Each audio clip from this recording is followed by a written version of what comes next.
And ladies and gentlemen, good afternoon. This is the inaugural edition of All About Authors. I am pleased to be here with some great people. We've got my awesome co-host, celebrity host, author, coach, celebrity plug, you name it, Happy Sunday, Tyressa everyone. I Ty. am super excited to be just plugged into these three amazing people on this amazing day. And I'm always super excited to talk about books and authors and anything that is going to enhance the mind, the soul, and the body. And that's what that's all about, especially going through this pandemic, just being in a place of serenity. And I know that's what books was do for us. Birthed from a place of pain and a place of purpose all at the same time. Awesome. So what would you say are some of the key themes or key takeaways that you want readers, to be able to get from your book? The first thing is that I want people to understand and recognize that this book is a book of self-awareness and self-actualization, but it's also a story, my metamorphosis, how I went through something that I would consider to be very painful, the death of my marriage.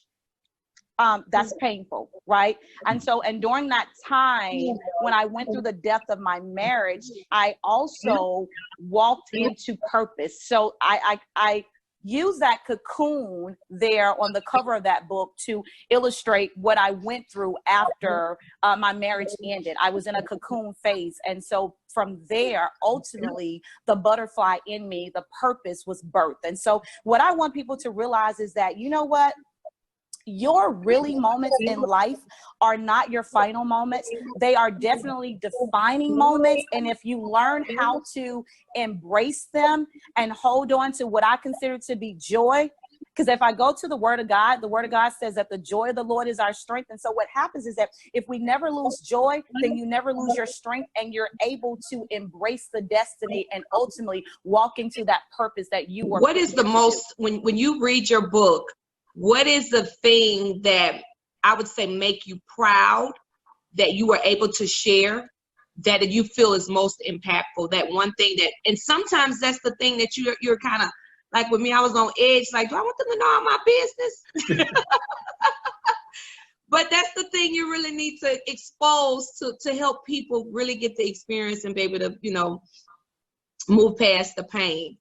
What was that one thing in your book? Well, I think one of the things, as far as being transparent, Mm-hmm.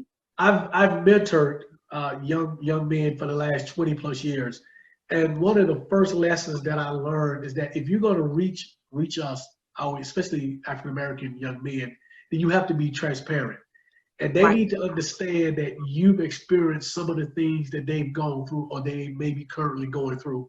So it's never really been difficult for me to expose myself with at least most things. So with that being said, one of the things, I have a quote on the back of my book that says, "Don't allow what you see to determine your vision." And that was all about growing up in public housing and seeing the things immediately around you. But you have to have a vision that's much larger than what you can see in front of you if you're going to be successful. So for me, the first chapter in this book is about dreaming. And it's about having a big dream, because again, you have to see more than when I walked out of my door at 6 years old, 7 years old on my way to school. I saw guys on the street corner gambling. You saw people on drugs. I had an alcoholic in my household. So in order for me to be successful, I had to be able to see well beyond that. So my vision had to be much larger than what I was able to actually see. So I talk to young people about having that dream and that vision. So that's probably the one thing, is being able to be transparent and talking to them about dreaming big and then going after those dreams, being able to see beyond what it is that you physically see every day. Make sure to catch the full broadcast on All About the Authors 520 on Facebook and All About the Authors 520 on YouTube. Don't forget to support these and other great authors, and make sure to check out the hosts, All About the Authors. We'll see you soon.